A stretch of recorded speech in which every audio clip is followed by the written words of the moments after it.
troisième étage, 11 des 12 lits du service de soins palliatifs sont occupés. Ici, derrière les portes, chacun s'emploie à atténuer ou accompagner la souffrance des derniers instants. Ce lieu est désormais ouvert au public. Du moins, les personnels soignants ont choisi de transformer les couloirs et salons en galeries. Pour faire rentrer justement la vie à l'intérieur du service. On a le droit d'être interpellé par autre chose que sa maladie, même quand on est en fin de vie. Le médicament ne va pas tout résoudre.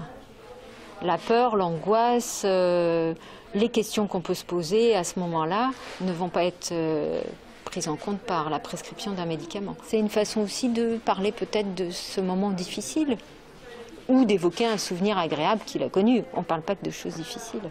Pour cette deuxième exposition, 5 photographes du collectif Révélateur ont accepté de présenter 50 photos dans ce lieu inattendu. Ça apporte quelque chose personnellement, en plus d'avoir la fierté d'exposer ces photos, quoi. C'est aussi d'apporter quelque chose aux autres. C'est vrai qu'on avait une image plutôt d'un mouroir, quoi. Et certes c'est ça, mais c'est aussi un endroit où les gens, pour la plupart, finissent leur vie, donc il faut aussi que qu'ils puissent se sentir bien, voilà, c'est important, avant toute chose, quoi.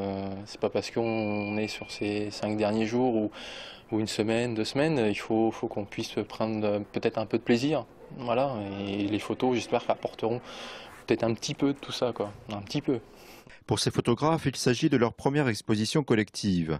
Le choix du lieu correspond à leur démarche. Je suis ravie d'être ici, notamment parce que ça fait vivre les couloirs, ça fait vivre le personnel, je pense, et ça fait vivre les patients. Donc je trouve que c'est un lieu atypique et la plupart des photographes du collectif sont aussi atypiques.